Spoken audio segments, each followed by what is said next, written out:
Hello दोस्तों, welcome to Cybertech और मैं हूं आपका दोस्त एजाज। फ्रेंड्स, पेपे कॉइन ने न्यू रिकॉर्ड यहां पर पैदा कर लिया है और उसने एक नया ऑल टाइम हाई पैदा अपना कर लिया है।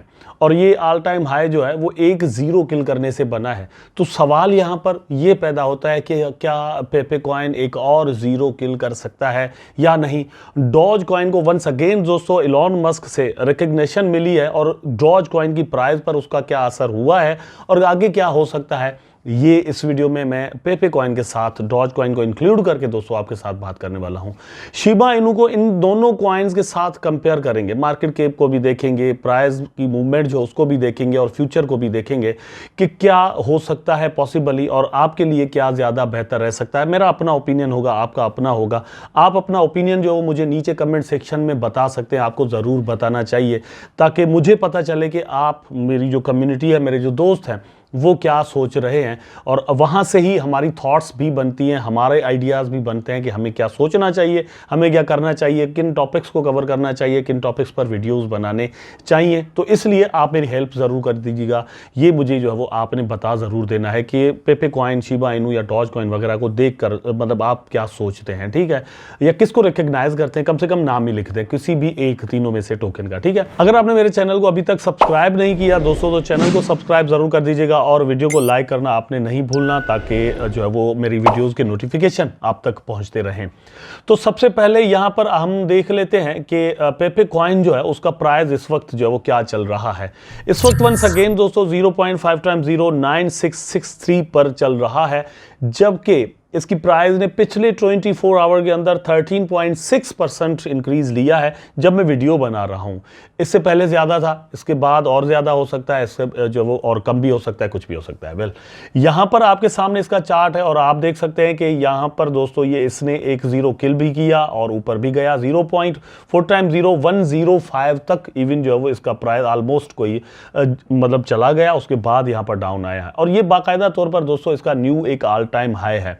अब जब ऑल टाइम हाई यहाँ पर बन रहे होते हैं तो थोड़ा प्रेडिक्ट करना मुश्किल हो जाता है कि मतलब क्योंकि हमारे पास इसका कोई प्रीवियस हिस्ट्री नहीं होती, उसका कोई चार्ट नहीं होता कि हम सोचेंगे यार यहाँ पर रेजिस्टेंस है, यहाँ पर सपोर्ट है। अब यहाँ पर दोस्तों जो भी ट्रेडर्स हैं और जितने भी इन्वेस्टर्स हैं वो मतलब अंधाधुंध फायरिंग करके जो है वो आगे जा रहे हैं।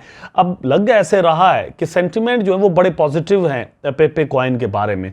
एक्चुअली दोस्तों होता है कि ये इतनी बड़ी बड़ी इन्वेस्टमेंट्स जो है वो अल्टीमेटली वेल्स की ज़्यादा होती हैं और वेल्स ही यहाँ पर मैनिपुलेट कर रहे होते हैं, वही जो है वो यहाँ पर बुलिश चार्ट्स क्रिएट करते हैं और लोग यहाँ पर आते हैं, पैसे लगाते हैं और उसके बाद वो सेलिंग भी करते हैं।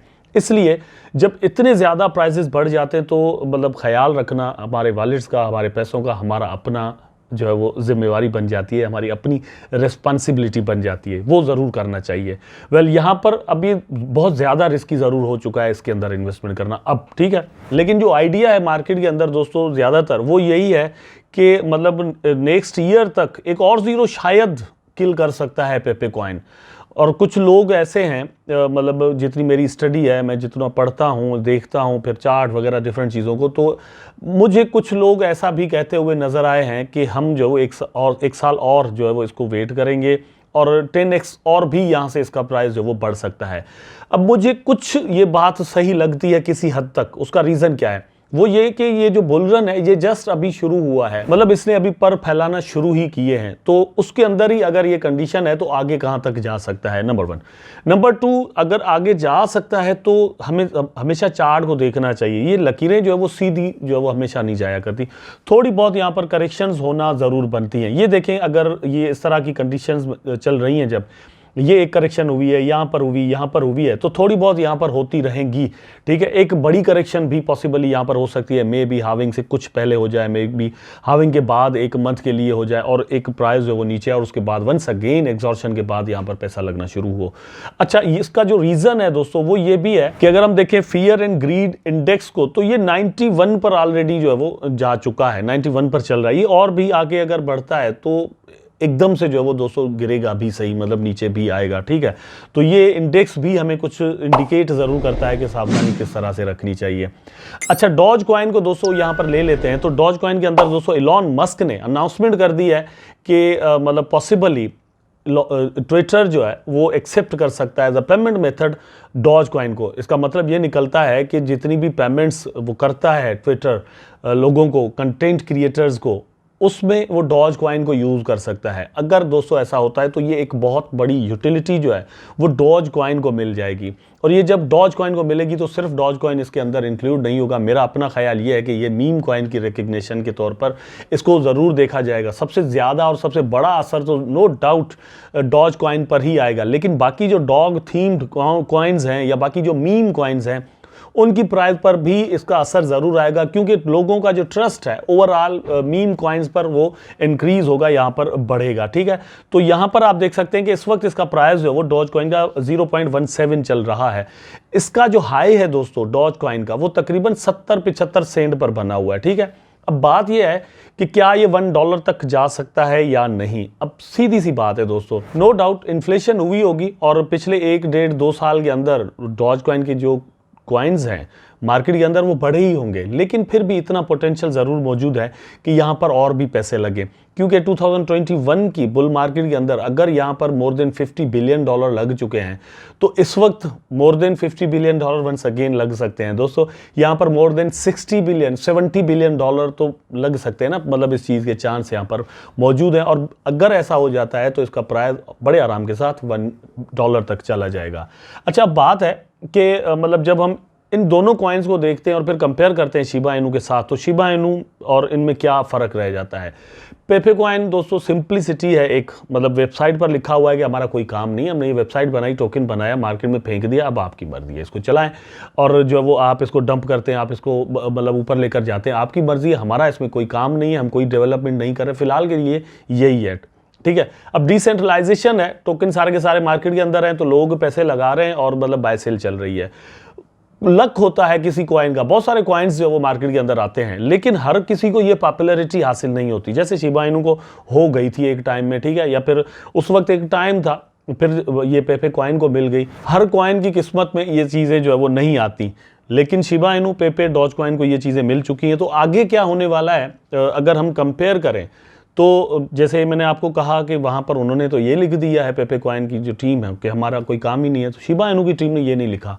इन्होंने एक पूरा इकोसिस्टम दिया हुआ है कि मतलब टोकन्स हैं, उसके अंदर स्वैप है, फिर डिफरेंट और चीज़ें हैं, जैसे मैं बार बार बताता रहता हूँ कि मेटावर्स है, गेमिंग है, ब्लॉकचेन आ गई और डिफरेंट और भी मतलब चीज़ों में अभी घुस रहे हैं ये लोग। ठीक है, अभी ऑनलाइन मैगजीन जो है वो इन्होंने वीकली निकाला था, अब ये अखबार इन्होंने जो है वो निकाल दी है, वो रोज़ न्यूज़ देती रहती है, जिस तरह से आप कॉइन टेलीग्राफ वगैरह या फिर कॉइन डेस्क को देखते हैं। ठीक है, इस तरह का एक और मतलब न्यूज़पेपर जो वो इन्होंने ऑनलाइन ई पेपर जो वो बना दिया है। ठीक, तो डिफरेंट और भी चीज़ें इस तरह से लोग कर रहे हैं। डॉज कॉइन के पास भी कुछ नहीं है, एक ब्लॉकचेन है जहाँ से ये टोकन इन्फ्लेशन में चलते रहेंगे। और उसकी जो सबसे बड़ी बुरी चीज़ है डॉज कॉइन की वो ये है कि उसके टोकन कभी ख़त्म ही नहीं होंगे, मतलब क़यामत तक, जब तक दुनिया ख़त्म हो जाए तब तक ये मतलब अगर इसकी माइनिंग चलती रहेगी तो टोकन बनते रहेंगे। इतना ज़्यादा इन्फ्लेशनरी है और कोई बर्निंग शर्निंग का सिस्टम नहीं है। वाइल जो शिबा इनू है इसके अंदर बर्निंग जो है वो किसी न किसी तौर पर, मतलब एक कॉइन हो, 100 हो या 1 बिलियन हो, लेकिन बर्निंग होती रहती है।